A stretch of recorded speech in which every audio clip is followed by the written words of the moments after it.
रजीम बिस्मिल्लाहिर्रहमानिर्रहीम। Dear students, आज हम अपना ऑर्गेनिक केमिस्ट्री का यूनिट नंबर 5 शुरू करेंगे, जिसका आज लेक्चर नंबर 1 होगा। और ये बड़ा इम्पोर्टेंट यूनिट है, आपको पता है।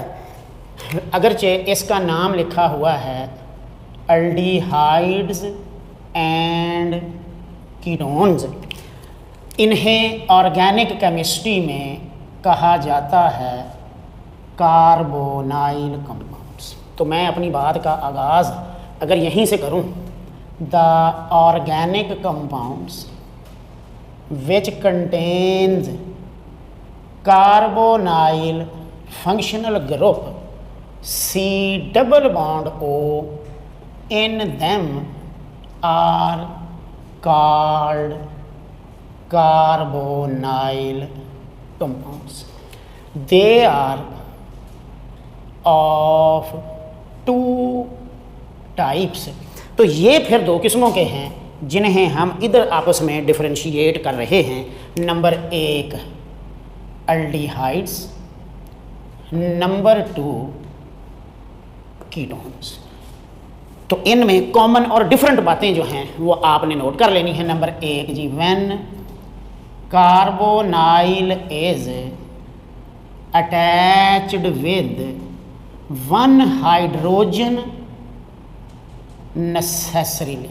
तो जब कार्बोनाइल लाजमी एक तरफ हाइड्रोजन से जुड़ा हो, यानी C डबल बॉन्ड OH हो, जिसे हम अपनी सहूलत के लिए CHO भी लिख देते हैं। इसे OH कभी नहीं लिख सकते क्योंकि OH अल्कोहल होते हैं, तो ये फिर डिफरेंशिएट हो जाता है कि CHO हो तो एल्डिहाइड्स हैं और COH हो तो अल्कोहल हैं। तो इन्हें कहते हैं aldehydes. Ketones, when carbonyl is attached with carbon atoms on both sides, that is ये हो जिसे RCOR भी लिख दिया जाता है, तो इन्हें कीटोन्स कहा जाता है। एल्डिहाइड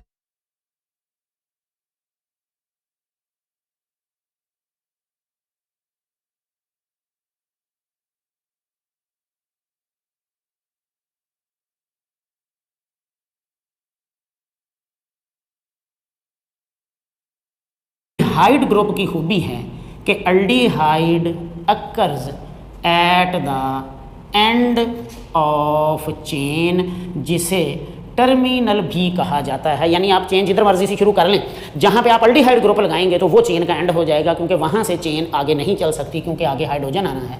जबकि कीटोन में occur at any position in the chain, जबकि कीटोन किसी भी पोजीशन के ऊपर हो सकते हैं, लिहाजा ये चेन के अंदर कहीं भी हो सकते हैं। जबकि एल्डिहाइड टर्मिनल ग्रुप होता है, ये at the end of chain होता है। एल्डिहाइड ग्रुप का अपना नाम name of functional group formyl है, जबकि कीटोन के फंक्शनल ग्रुप का नाम कीटो ग्रुप होता है। इसे कीटो कहा जाता है, कीटोन को। एल्डिहाइड अगर सब्स्टिट्यूएंट लिए जाएं तो उन्हें एल्डो भी कहा जाता है, लेकिन बेस में इसको फॉर्माइल ही कहा जाता है। एल्डिहाइड और कीटोन्स दोनों में कॉमन बात यह है कि hybridisation on carbonyl carbon sp2 होती है। शेप इसकी ट्राइगोनल प्लेनर होती है। बॉन्ड एंगल डेफिनेटली 120 के होने चाहिए, अगरचे एग्जैक्ट तो 120 का नहीं होगा, वो इसलिए एक इसमें जो है वो पाई बॉन्ड है। जबकि इधर भी बिल्कुल यही है जी, hybridisation on carbonyl carbon sp2 होती है। शेप ट्राइंगुलर प्लेनर और बॉन्ड एंगल 120 डिग्री के होते हैं। एल्डिहाइड्स और कीटोन्स आपस में फंक्शनल ग्रुप आइसोमेरिज्म शो करते हैं। Aldehyde and ketones shows functional group isomerism, जबकि ketones shows metamerism, जबकि aldehydes can show functional group isomerism with alcohols also. तो अल्डिहाइड अल्कोहल्स के साथ भी शो करते हैं। जैसे अगर मैं आपको कुछ एग्जांपल दूं तो आप ज़रा इसे देखें, ये अल्डिहाइड है प्रोपेन अल्डिहाइड, और ये इसी का देखें आइसोमर है प्रोपानोन। दोनों का मालिक्यूलर फार्मूला देखें, 1 2 3 3 कार्बन हैं, 3 और 2 5 और 1 6 हाइड्रोजन हैं और 1 ऑक्सीजन है, लेकिन एक अल्डिहाइड है और एक कीटोन है। जबकि अल्डिहाइड अल्कोहल के आइसोमर्स भी हो सकते हैं, CH3 CH2 O अपना C double bond OH aldehyde है, और CH3 CH2 CH2 OH। तो ये देखें भला आइसोमर है या नहीं, 3 और 2 5 और 1 6, 3 और 2 5 और 1 नहीं, ये आपस में नहीं है, ये नहीं है। अच्छा जी, अल्कोहल्स आपस में पोजीशन आइसोमेरिज्म भी शो करते हैं। तो ये मुख्तलिफ़ किस्मों के कीटोन आपस में मेटामेरिज्म भी शो करते हैं। ये देखें जी, ये आपका आ जाएगा एक आइसोमर और ये उसी का दूसरा आ जाएगा metamer.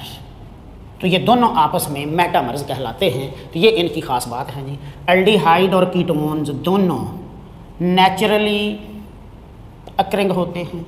Aldehyde group in sugar पाया जाता है, फॉर एग्ज़ाम्पल ग्लूकोज एल्डोज है, जबकि कीटो ग्रुप भी शुगर्स में पाया जाता है, मसलन फ्रुक्टोज कीटोज है। दोनों आपस में अपना फंक्शनल ग्रुप आइसोमर हैं, लिहाजा ये दोनों आपस में फंक्शनल ग्रुप आइसोमर्स भी हैं। कीटोन का ग्रुप स्पेशली उसने जिक्र किया है कि ये camphor and menthone contain ketonic functional group. तो ये इसमें ख़ास बातें जो चंद एक आपने इधर हमने एक बात तो एक्सप्लेन कर दी, तो उसे इधर भी ज़रा एक्सप्लेन अगर कर दें ज़्यादा बेहतर, कि इस कार्बन के ऊपर हाइब्रिडाइजेशन sp2 है, तो इस ऑक्सीजन के ऊपर भी हाइब्रिडाइजेशन sp2 ही होगी, क्योंकि इसने भी एक पाई बॉन्ड बनाया हुआ है, जबकि इधर कार्बन ने भी एक पाई बॉन्ड बनाया हुआ है। कीटोन्स की एक अहम बात यह है कि अगर तो कीटोन के दोनों तरफ लगे हुए ग्रुप सेम हों, यानी R और R' सेम हों, तो ये कहलाते हैं सिमिट्रिकल कीटोन्स। जैसे एसीटोन सिमिट्रिकल कीटोन है, ये भी सिमिट्रिकल है, ये देखें दोनों तरफ बिल्कुल सेम अल्काइल ग्रुप्स हैं। जबकि अगर R और R' डिफरेंट हों तो ये कहलाते हैं अनसिमिट्रिकल।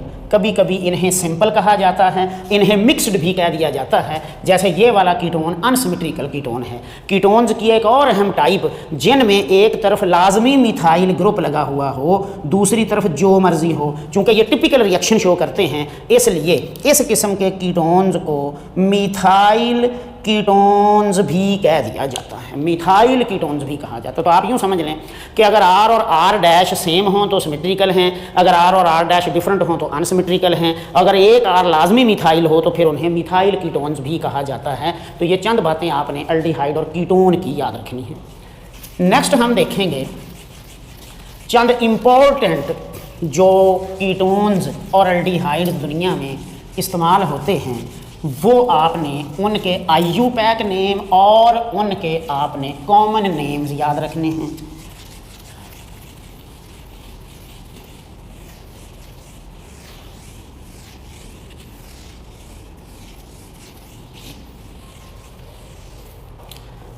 चलें जी, कॉमन अल्डिहाइड्स एंड कीटोन्स। तो सम कॉमन अल्डिहाइड्स में सबसे पहला अल्डिहाइड ये है जिसे सिंपली HCHO लिखा जाता है। इसका कॉमन नेम फॉर्मल्डिहाइड है। क्यों? ये फॉर्मिक एसिड का अल्डिहाइड है, इसलिए इसे फॉर्मल्डिहाइड कहते हैं। IUPAC नेम आपको पता है कि अल्डिहाइड के लिए एन उतार के उसकी बजाय ई निकाल के उसकी बजाय आपने AL लगाना है, तो इसका IUPAC नेम है मेथानॉल। तो अगर आप देखें ये E को रिप्लेस किया गया है विद AL, लिहाजा अल्डिहाइड के लिए IUPAC में E is replaced with AL। बस आपने सफिक्स बदल देना है। अच्छा जी, दूसरा अल्डिहाइड जी CH3C डबल बॉन्ड OH, जिसे लिखा जाता है CH3CHO।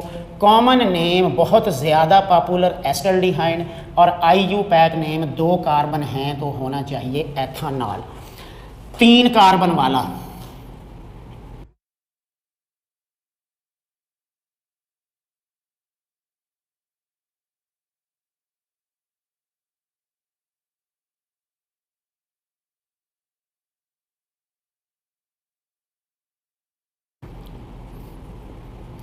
ये हैं जिसे सीधा करके लिखा जाएगा, ये बन जाएगा प्रोपेनल्डिहाइड, और IUPAC name propanol, and so on. लेकिन ये 3 बहुत ज़्यादा कॉमन पाए जाते हैं इसलिए ये। जबकि कीटोन्स में दुनिया का सबसे छोटा कीटोन ये है, जिसे सीधा करके यूँ लिखा जाता है। इसका कॉमन नेम बहुत ज़्यादा मशहूर एसीटोन, वैसे इसका नाम डाईमिथाइल कीटोन भी है, डाईमिथाइल कीटोन भी है। IUPAC नेम 1 2 3 कार्बन हैं, प्रोपेन का ई काट के सफिक्स ओन लगाना है, प्रोपानोन। तो ये है नंबर 2, ये है CH3C double bond O CH2CH3। इसे सीधा करके यूँ भी लिखा,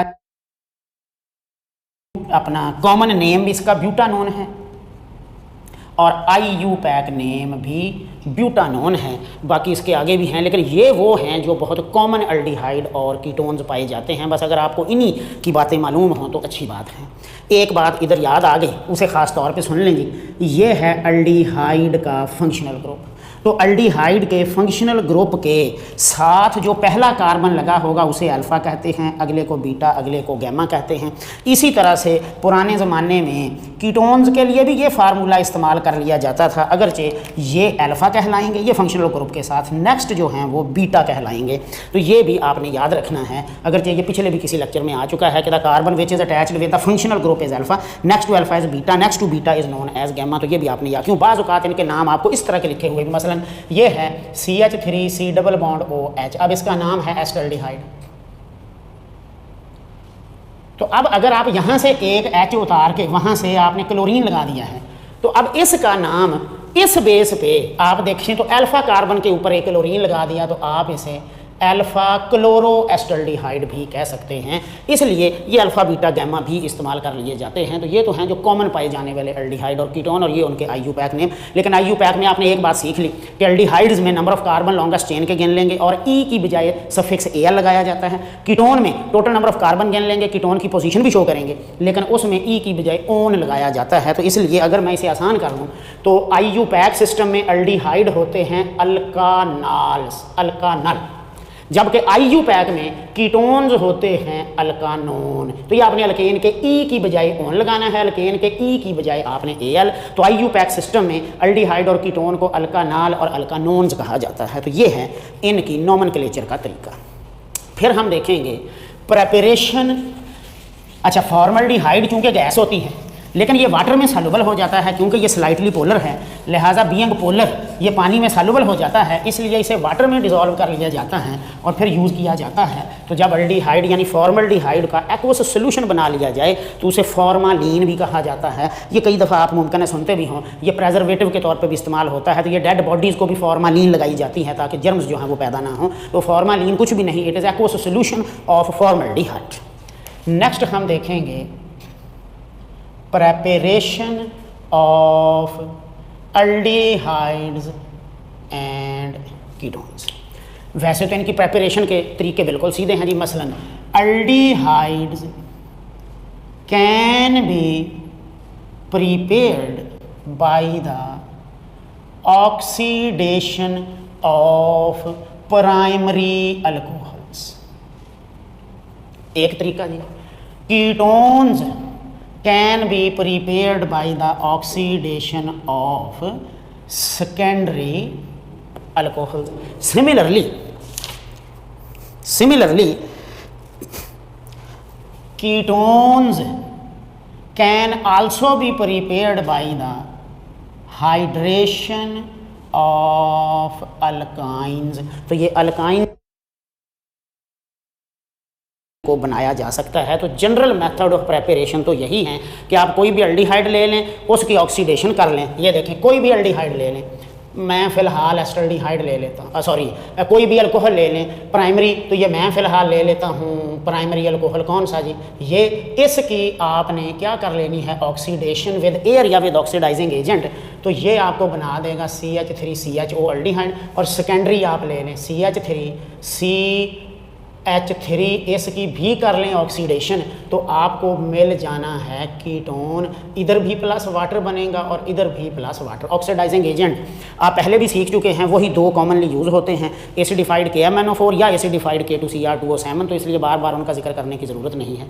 सिमिलरली अगर आप अल्काइन की हाइड्रेशन कर लें तो आपको याद होगा कि उसके से भी बनाए जा सकते हैं। तो ये देखें, ये आपने ले लिया जी CH3 अपना CH3C ट्रिपल बॉन्ड CH, इसमें आपने वाटर ऐड किया in the presence of H2SO4 and HgSO4, तो ये अकॉर्डिंग टू मार्कोनिकॉफ्स रूल ये बन जाना चाहिए विनाइल अल्कोहल।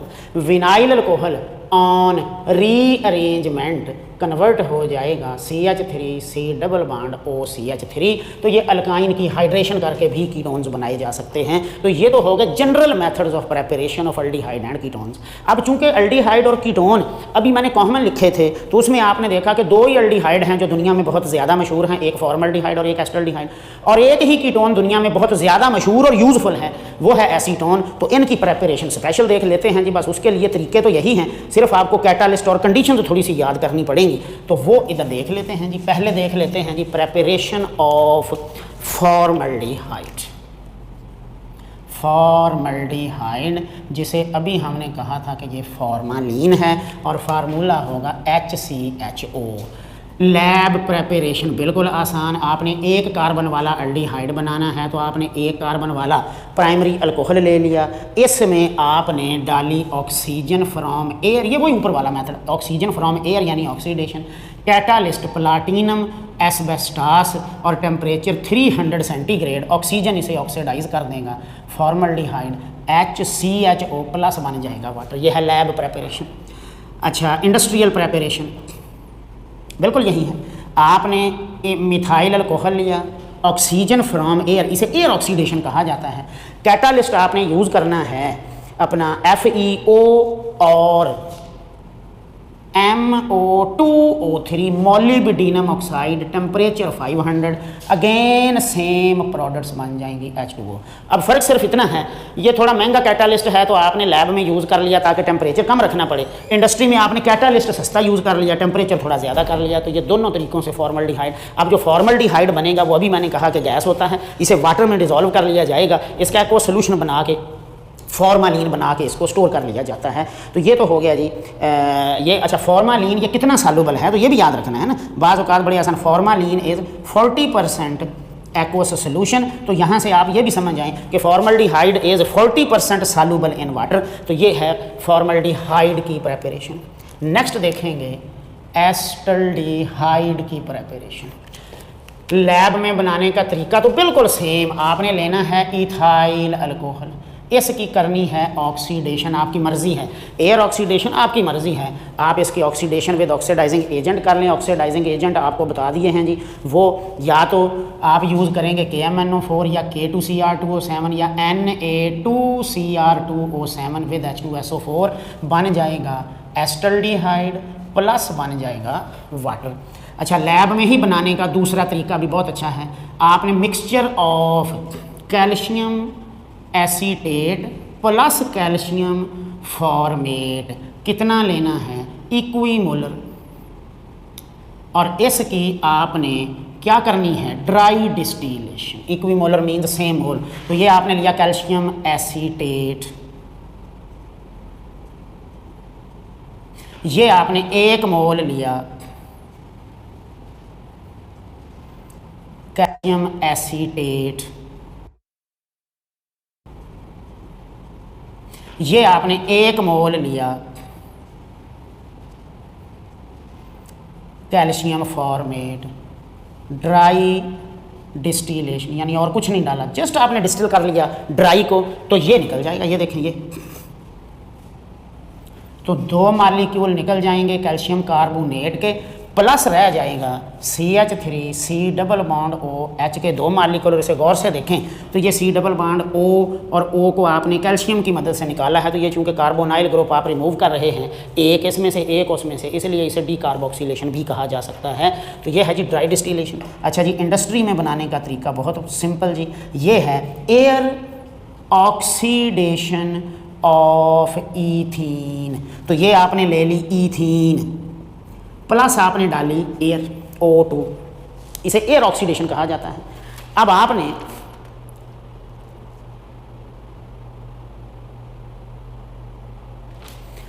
इसमें PdCl2 प्लस CuCl2 और बन जाएगा 2CH3CHO, कुछ भी नहीं, ऑक्सीजन ने इस डबल बॉन्ड को तोड़ के कार्बन को ऑक्सीडाइज कर दिया है। तो ये है इंडस्ट्री में प्रेपरेशन, हाइड्रोलिसिस यानी वाटर डालेंगे तो ये बन गया आपका एस्टल्डिहाइड। एसीटोन यानी कीटोन बनाने का तरीके 2 हैं जी, एक ऊपर लिखा हुआ है, अभी बनाया भी था, एक मैं इधर लिख देता हूँ। तो कीटोन में चूँकि एसीटोन ही बनाना है तो एसीटोन बनाने के 2 तरीके हो सकते हैं, बिल्कुल सीधे जी। ये है जी एसीटोन नंबर 1 जी, by the dry distillation of calcium acetate. ये आपने लिया